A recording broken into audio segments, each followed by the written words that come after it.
start with, I'd like to say, which I think is really important, and it hasn't been said, but I'm sure it has many times, that I'd like to give a huge compliment to Laura, Ewan, Brett, Andy, everybody. Come on, big round of applause. No, in these times, it needs a special call out. You have stuck to your guns, you've done a huge effort, and it's a risk, and you guys, you made it happen. And it's a pleasure, I'm sure, for all of us to come and interact and see faces and talk to everyone. So again, my compliments, all right? And thank you for inviting me.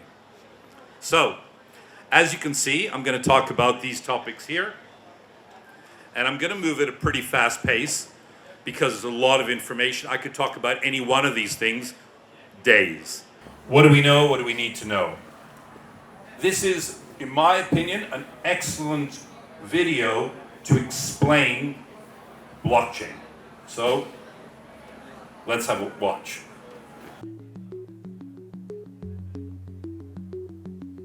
Many people think of blockchain as the technology that powers Bitcoin. While this was its original purpose, blockchain is capable of so much more. Despite the sound of the word, there's not just one blockchain. Blockchain is shorthand for a whole suite of distributed ledger technologies that can be programmed to record and track anything of value, from financial transactions to medical records or even land titles. You might be thinking, we already have processes in place to track data. What's so special about blockchain? Let's break down the reasons why blockchain technology stands to revolutionize the way we interact with each other. Reason number 1, the way it tracks and stores data. Blockchain stores information in batches called blocks that are linked together in a chronological fashion to form a continuous line, metaphorically, a chain of blocks. If you make a change to the information recorded in a particular block, you don't rewrite it. Instead, the change is stored in a new block, showing that X changed to Y at a particular date and time. Sound familiar? That's because blockchain is based on the centuries-old method of the general financial ledger. It's a non-destructive way to track data changes over time. Here's one example. Let's say there was a dispute between Anne and her brother Steve over who owns a piece of land that's been in the family for years. Because blockchain technology uses the ledger method, there is an entry in the ledger showing that Adam first owned the property in 1900. When Adam sold the property to Dave in 1930, a new entry was made in the ledger, and so on. Every change of ownership of this property is represented by a new entry in the ledger, right up until Anne bought it from their father in 2007. Anne is the current owner, and we can see that history in the ledger. Now, here's where things get really interesting. Unlike the age-old ledger method, originally a book, then a database file stored on a single system, blockchain was designed to be decentralized and distributed across a large network of computers. This decentralizing of information reduces the ability for data tampering and brings us to the second factor that makes blockchain unique. It creates trust in the data. Before a block can be added to the chain, a few things have to happen. First, a cryptographic puzzle must be solved, thus creating the block. The computer that solves the puzzle shares the solution to all of the other computers on the network. This is called proof of work. The network will then verify this proof of work, and if correct, the block will be added to the chain. The combination of these complex math puzzles and verification by many computers ensures that we can trust each and every block on the chain. Because the network does the trust building for us, we now have the opportunity to interact directly with our data in real time. And that brings us to the third reason blockchain technology is such a game changer. No more intermediaries. Currently, when doing business with one another, we don't show the other person our financial or business records. Instead, we rely on trusted intermediaries, such as a bank or lawyer, to view our records and keep that information confidential. These intermediaries build trust between the parties and are able to verify, for example, that, yes, Anne is the rightful owner of this land. This approach limits exposure and risk, but also adds another step to the exchange, which means more time and money spent. If Anne's land title information was stored in a blockchain, She could cut out the middleman, her lawyer, who would ordinarily confirm her information with Steve. As we now know, all blocks added to the chain have been verified to be true and can't be tampered with, so Anne can simply show Steve her land title information secured on the blockchain. Anne would save considerable time and money by cutting out the middleman. This type of trusted peer-to-peer interaction with our data can revolutionize the way we access, verify, and transact with one another. And because blockchain is a type of technology and not a single network, it can be implemented in many different ways. Some blockchains can be completely public and open to everyone to view and access. Others can be closed to a select group of authorized users, such as your company, a group of banks, or government agencies. And there are hybrid public-private blockchains too. In some, those with private access can see all the data, while the public can see only selections. In others, everyone can see all the data, but only some people have access to add new data. A government, for example, could use a hybrid system to record the boundaries of Anne's property and the fact that she owns it while keeping her personal information private. Or it could allow everyone to view property records but reserve to itself the exclusive right to update them. It is the combination of all these factors, decentralizing of the data, building trust in the data, and allowing us to interact directly with one another and the data, that gives blockchain technology the potential to underpin many of the ways we interact with one another. But, much like the rise of the internet, this technology will bring with it all kinds of complex policy questions around governance, international law, security, and economics. Right? So I want you to really think about that concept of distributed ledger. Distributed ledger means there is no one weak point. If you attack one, you've still got to satisfy everything else. So how does it apply to our industry? You guys know the name Sarin? Some do. Any hands? Who knows Sarin? A few, right? In fact, we have someone who used to work with Sarin over there, Tamara.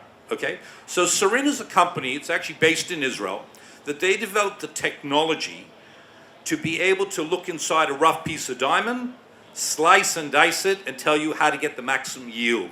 They can see the inclusions and everything, to the point that some of you might have seen a webinar that I did a little while ago. They can take a 3-point crystal and slice it into two and make 2 diamonds out of it, out of a 3-point crystal. So I don't know if you're aware of this, but look at what they're doing in using blockchain. So they are tracking the diamond from the mine all the way through the story and creating a journey of their own, okay? So have a look at what the Sarin journey is doing to understand where it's happening in our industry. Here's a little video that they produced. In its journey from mine to store, a diamond will undergo many changes and will pass through many hands. In this video, you'll learn how Sarin is solving the industry's traceability challenge once and for all. Sarin Diamond Journey traceability begins at the mine. All rough stones in a given package are scanned by the producer, and a unique 3D model is generated for each stone.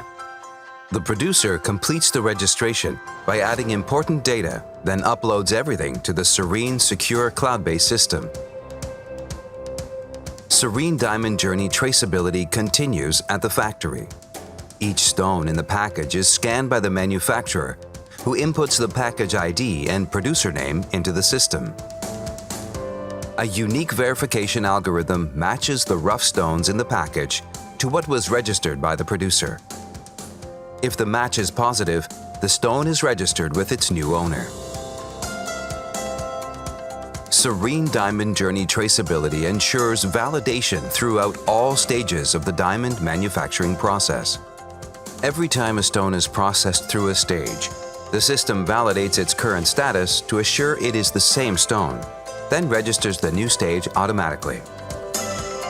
This allows for continuous matching and validation from planned stage through sawing until the polished stone. The process is seamlessly integrated into existing workflows, resulting in no interruptions nor extra cost. When the polished plan is finalized, the system captures multiple properties of the rough part and the planned polish to enable matching to the final polished stone. Once polishing is complete, the polished stone is matched against the final plan for validation. Serene Diamond Journey Traceability now accompanies the polished stone to Serene's AI lab.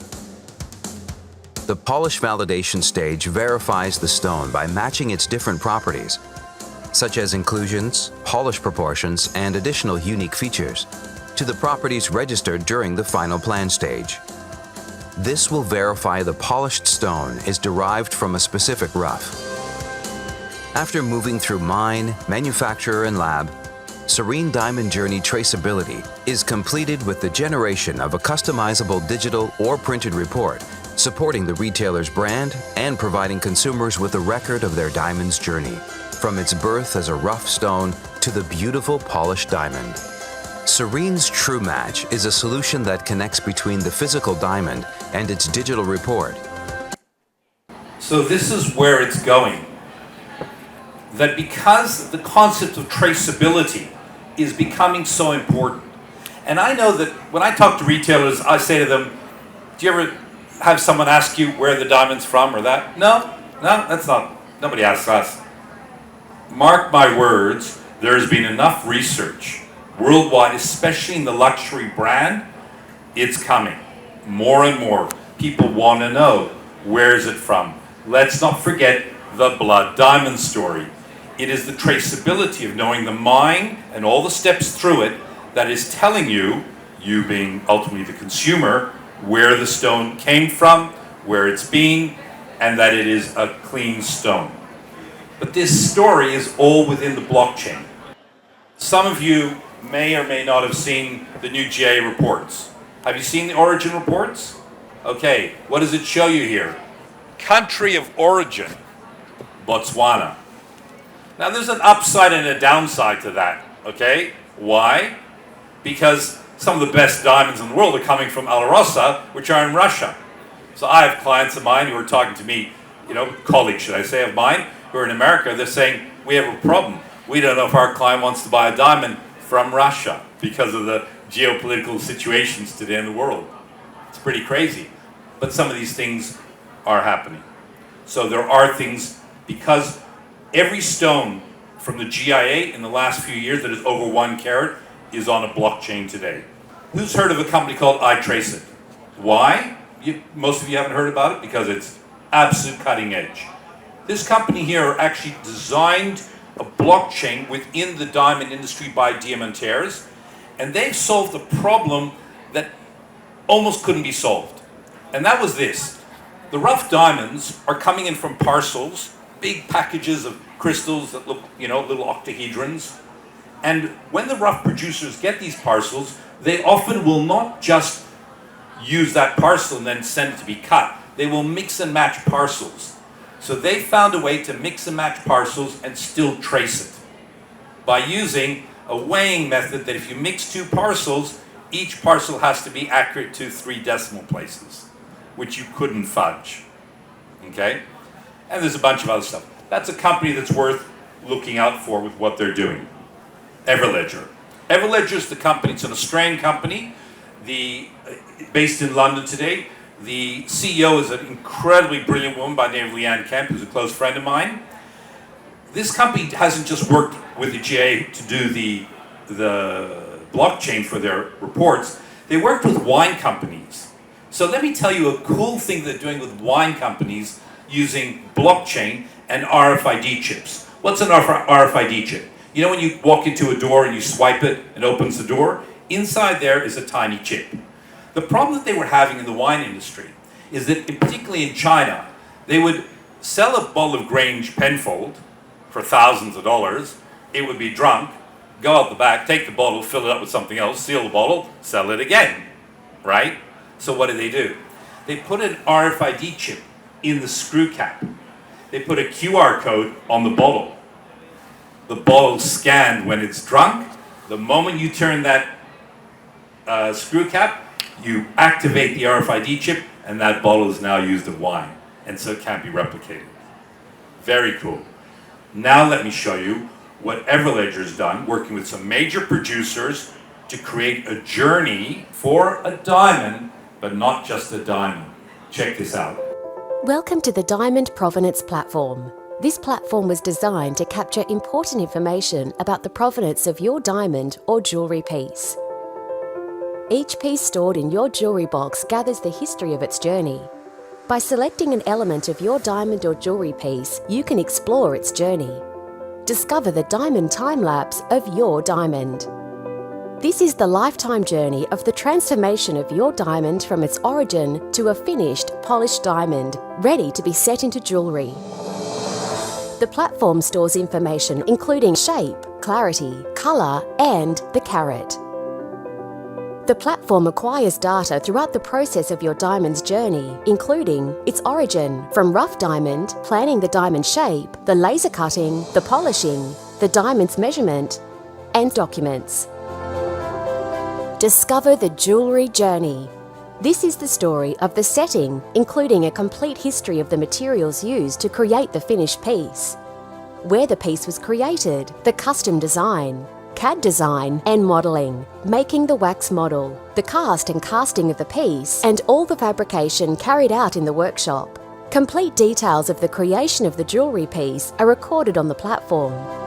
This holds all the designs, video, photography, drawings, documents, certificates, and all other important data. You can add moments with your ring along the way to create personal provenance to the journey. The receipt and warranty are also stored on the platform in your personalised account. You can transfer ownership of the pieces in your account by sending reports and certification. The platform allows manufacturers to enter data in real time. Retailers can enter details about the jewellery pieces, such as store location and warranty information. Customers can view the entire provenance of a piece by logging in with their credentials. Now you can know the journey and provenance of your diamond. Tell me that's not cool. That's really cool, do you agree? And you will see that one of the things that Q Report is going to be doing is bringing these sorts of things to Australia. World Diamond Council, RJC. World Diamond Council is the body that looks after the Kimberley process to make sure that diamonds that come into the pipeline are clean diamonds. In other words, they are not from countries that are using war, child labor, and terrorism to basically fund their operations. RJC, that is an organization you all should consider if you are in retail today. Do not underestimate the power of RJC. Responsible Jewellery Council, they have accreditation. Every major supplier in the luxury brand is RJC registered, and they have an whole audit method. Okay? It's all about sustainability, traceability, and proving to your client that we are what we are.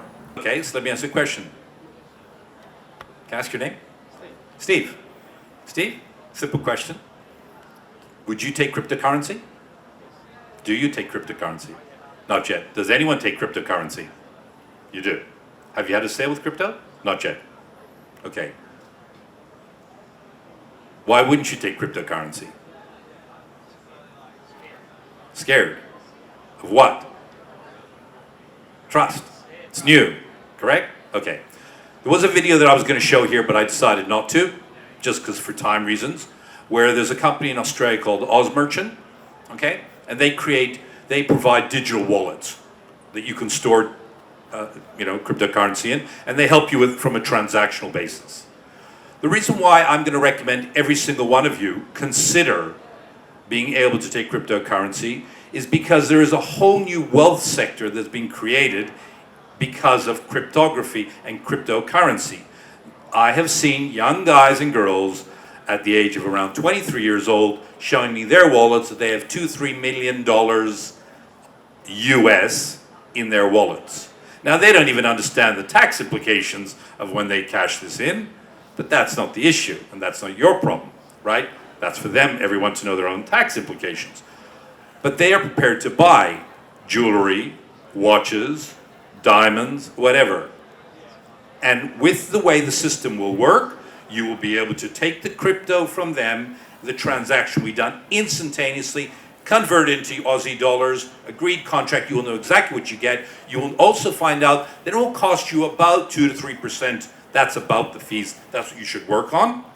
and the money goes into your account. So you have to contemplate that you have to get on this train, all right? The whole thing about cryptocurrency and the questions that we all ask, how do I trust it? Is this going to take over the world? Is crypto, these are the questions that people ask. We all have different opinions, right? My personal view, for whatever it's worth, is I believe that governments will step in. We will have an Australian cryptocurrency. Every country will have their own cryptocurrency. It will be regulated because we like the way we live. We like to have water. We like to have schools. We like to have hospitals. And if there is no controls, where's the money going to be collected? And it's going to be a little bit difficult.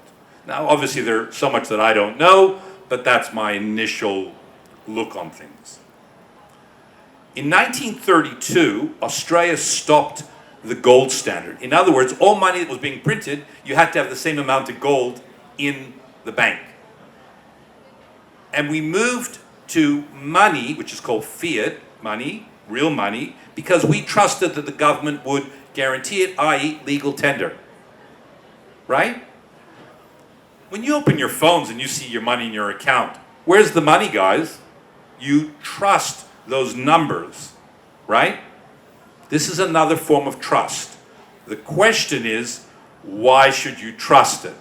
Well, there's a lot of gray here, right? Who's behind it? Who's controlling it? But the distributed ledger, which is the really interesting concept, is what gives it a high degree of trust. Now, I've put over here a little picture. You see, cryptocurrency is like the internet, only the internet of money. Right up until now, or recently, especially some of us older people, we used to look at one newspaper a day. The Mirror, the Telegraph, the Financial Review, the Sydney Morning Herald. I would assume there are some people here who would never open up that newspaper. Would that be a fair call? Not looking at anyone in particular. Agreed? Because why? Just open your phone and look at the news, right? But I used to open up the paper all the time and touch and feel. So I used to get my news source from one location. But today, the internet gives me news from all these locations. And that's what Bitcoin, cryptocurrency is. It is from all these locations. It's like the internet of money. It's about, the question is though, how is it going to be managed over time and do we trust it? There are a lot of unscrupulous players, okay, which is going to touch on the next topic I'm going to talk to you about in the NFT space, right? But this is what I also believe. Can we control cryptocurrency? Can governments control cryptocurrency? This is a slide that I think tells the story right now, as in now. It's a bit like holding sand in your hand. And what does it say? The harder you squeeze it, the sand falls out the side. Today, governments and institutions don't know how to control it. So that's why it is the Wild West. Okay? Some people are making money and a lot of people losing money. That's the truth. Bitcoin went from the 80,000 down to 35,000. It's all over the place. The infamous NFT. You've all probably come just to hear about NFTs because everybody's heard about crypto and blockchain. What is an NFT? Money laundering. I couldn't talk about that. Okay. Why? Right. So why is crypto so good for money laundering? Right? Because the identity of the person who owns the crypto wallet, you do not know. So in other words, you could buy a whole bunch of crypto, right? Millions of dollars of Bitcoin, and start to trade it, and it gets washed through the system, and then ultimately goes into a digital wallet. And NFTs are the biggest problem right now because you're actually buying something. You're not just trading. Cryptocurrency by itself, you're trading. NFT, you're actually buying something. So I want to show you a little bit about what NFT is, and here's a better explanation of what I can give. Hi, and welcome to a new Cryptomatics episode. Today, I will explain what non-fungible tokens are and what their use is. We'll also take a quick look at a few examples. What do fungible and non-fungible mean? Fungibility is the ability of a good or asset to be interchanged with another individual asset of the same type, quality, or quantity. In other words, fungible goods are not unique, which is also the case of a banknote or a cereal product. On the other hand, a non-fungible good is something unique. Let's take Leonardo da Vinci's Mona Lisa for example. No matter how many copies and posters are made based on it, the original painting is one, and therefore nothing else could replace it. What is an NFT? An NFT is a digital asset that represents a unique real-world object, such as art, music, and videos, on a blockchain. It can be bought and sold online with cryptocurrencies and will be traded in the same way on blockchain. NFTs are also generally unique or at least part of limited series and collections with unique identifying codes. This contrasts sharply with most digital creations, which are almost always infinite in supply and can be replicated endlessly. What's the difference between an NFT and a cryptocurrency? Just like fiat money, cryptocurrencies are fungible, so they can be exchanged. One Bitcoin is always equal to another Bitcoin. Although it benefits from the same programming technology as cryptocurrencies, an NFT is different. That's because it has a digital signature that makes it impossible for it to be exchanged for another NFT. When an investor buys an NFT, they actually receive a certificate of originality. What NFTs are there? An NFT can be created or minted as a representation of both tangible or intangible objects such as art, gifts, videos, avatars and video game skins, music, designer products. Tweets are also among them, although less common, as is the case with Twitter co-founder Jack Dorsey's first tweet, which sold for $2.9 million. Platforms on which you can sell an NFT. The most common marketplaces are OpenSea, Rarible, Super Rare, Foundation, Atomic Market. Essentially, NFTs are the digital equivalent of collectibles and can have only one owner at a time. Creators can include their signatures in their associated metadata to certify their originality. Thanks to blockchains, they no longer have to rely on galleries or auction houses to sell their art. Instead, the artist can subsequently receive a percentage of the profit if their NFT is resold. When people ask me what is an NFT, here's my elevator pitch. An NFT is like the motherlode of a provenance report. So they used Leonardo da Vinci's Mona Lisa, right? So I need you to think about it as the perfect document that can never be manipulated, right? You know, people have created fake GIA certificates. You know that, right? Okay, it's been done. You cannot manipulate an NFT, and that's why it's attractive, all right? So the aim is to think about where is it going to be used. Now, why would I print something with so much writing up here? I know, it's like, what is he doing? I don't normally do this, but I had to do it in this case. I'm going to read it to you really fast. The next video I'm going to show you is a woman that I interviewed who is one of the greatest jewelers in the world today, and I'm not exaggerating. She is one of the master jewelers. Her name is Rina Ahluwalia. Okay? Let's just read her background. Recognized one of the top masters of art in Canada, Rina Ahluwalia is an award-winning designer, jeweler, painter, professor. She has a handful of living jewelry artists whose work featured on Nation's Belgian postage stamp. As a tribute to the royal wedding, Rina created a diamond tiara for Kate Middleton. She's designed a historic diamond piece for the Legislature of Ontario. By the way, it was the first diamond mine in Canada, and in the scepter, she created the scepter that holds that diamond. Okay? And you can read incredible, as well as she did the World Guinness Book of Records for a watch with most diamonds on it. Rena's an artist. Some of you have seen her work. She paints diamonds. So she decided she wanted to create an NFT of a series of her pictures. So I thought, let's talk to one of our own and ask her why. Like, tell us something about it. So there is her NFTs, and there's her painting. Okay? And here's a little interview that I recorded with her the other night, or morning, something like that. She was in Toronto. Okay? And just before I click, at the very end of it, I interviewed a guy from Oz Merchant who I asked him just to talk a little bit about the digital wallet with NFTs. So I've spliced that in. So this morning or this afternoon, depending where you sit in the world, I have the pleasure of talking to a great friend of mine who I met a number of years ago at a variety of jewelry shows and places like that, which is Rina Ahluwalia.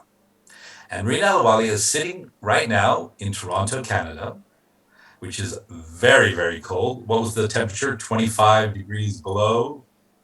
Absolutely, minus 25 degrees. So wherever you are, and if you're in the warm weather, oh my God, I'm jealous and good for you. Exactly. Okay, so I've asked Rina to join us today because Rina is not only a master jeweler, an incredible artist, which you can see some of her works behind, but she's also become renowned in her art space for her painting of diamonds.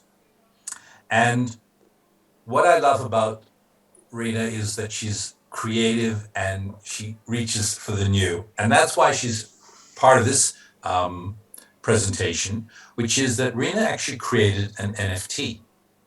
So the first thing is, Rina, can you just give everyone who's watching a little précis of your background history so they understand what I know as how accomplished you are?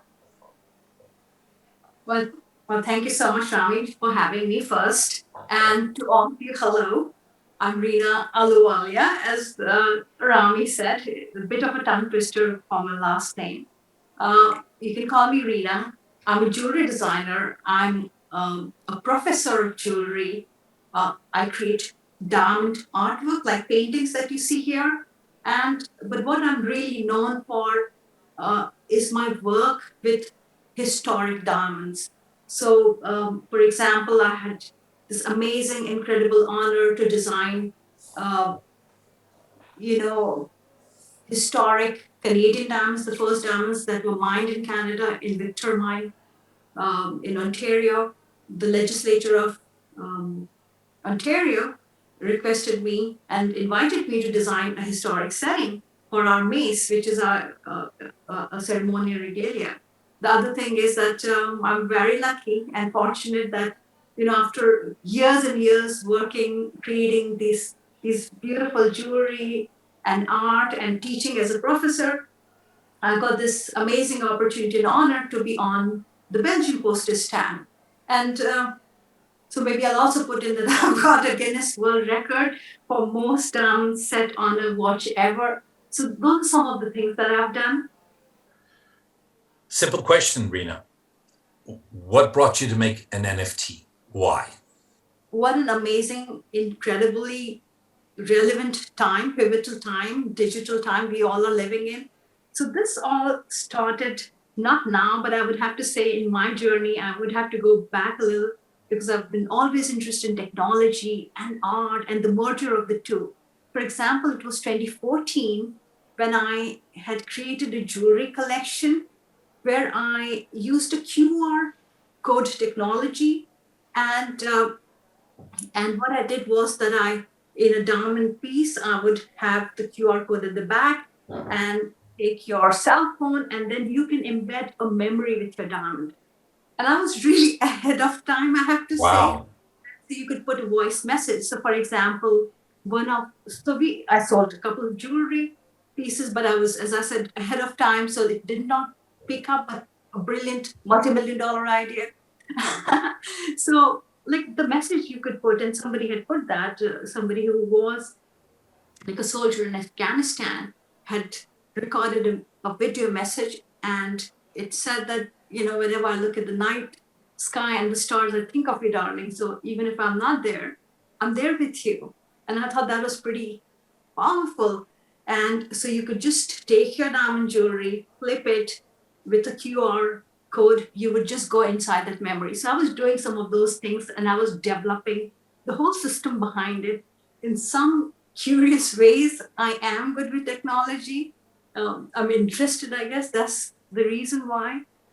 And so that was also happening in my jewelry pieces. So all the time, when I was making my jewelry collection, something or other was happening, either mechanically or technically. For example, the ring I'm wearing, it spins. So some of these things, it's naturally what I enjoy doing. So coming to NFTs, so all of the interest in technology, digital space, and dance always interested me. And I thought that was an organic way for me to tell my stories, to expand the idea and the story of dance that I've been telling through my art.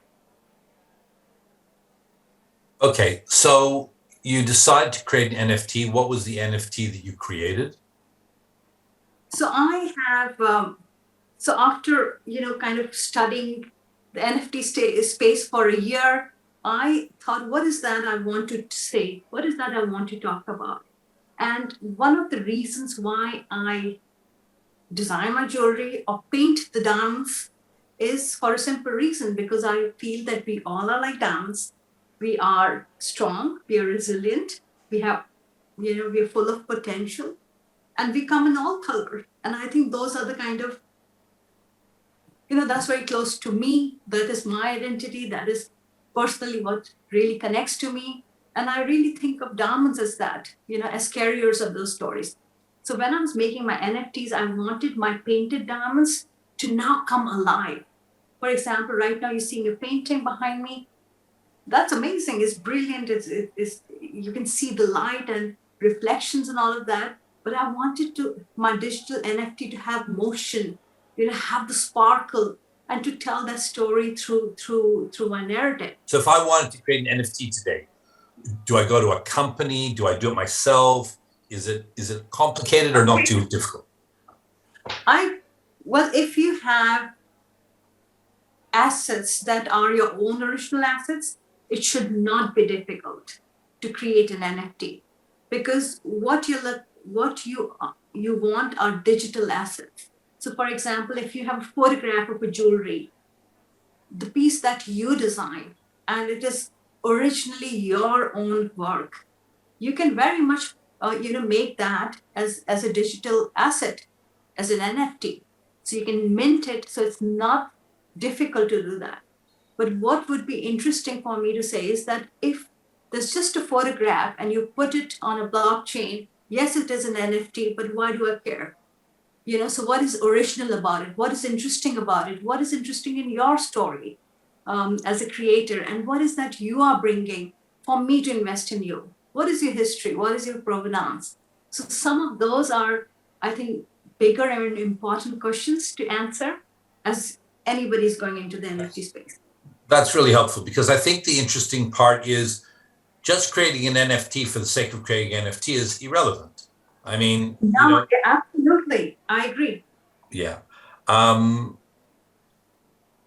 Was it expensive? Yes, a bit expensive, because I did not even, when I started, I thought, well, sure, I can, I can do some things digitally myself, and I would say 80-90% of the work is done by me. But like, for example, getting a sound artist, to have an original work, original sound and all of those kind of developments. So you have to pay for that. And I think eventually and then there is gas fee when you're minting or transferring. So some of those things can add up. So a couple of $1,000, I would say. Yes, NFTs are profitable. They could be great investment. They're collector's editions. They say so much about who you are, what you collect, your clout. But at the same time, it is about, expressing yourself in the new world. Beautiful. Reena, more importantly, I look forward to seeing you in person soon. Me too. Thanks. So now let's just jump to NFTs. Just for our audience here, this gentleman's made millions on NFTs. Just kidding. Soon to be, right? Yeah. Exactly. One day. Exactly. So we're going through explanations of NFTs, non-fungible tokens, right? We understand. I like to explain it as the ideal provenance on an item. Yeah. In a digital space. It's like the mother of all provenance on something, and you are able to do fractional ownership, so you could own fractional parts of it. But in our space, in the jewelry space, from a lot of guys that I've spoken to overseas, they tend to do one FT per item. It's more common to do that. Are you able to explain to me, I don't know if you saw it, the bunny story with HB Antwerp? Did you see that about the diamonds that they created? They had rough diamonds, and then they created this digital bunny diamond. Did you see any of that? No, I didn't see that. I got to send that to you. Yeah, I gotta probably should have done that before, but anyway. Okay, interesting one. All right, so in the NFT space, how do you see? Would you recommend to a jeweler to create a piece of jewelry and create an NFT on it? Yeah, so I think the interesting use case for NFTs in the jeweler space and that sort of thing is you can allow for people in an international audience to really try before they buy in a digital environment. So if you were to create a replica or like digital representation of a piece of jewelry and sell that as an NFT, that person could go and see their NFT in a digital environment in the metaverse, get used to it, enjoy it, love it, and then redeem it for the real version if they're happy with the product. So that's cool.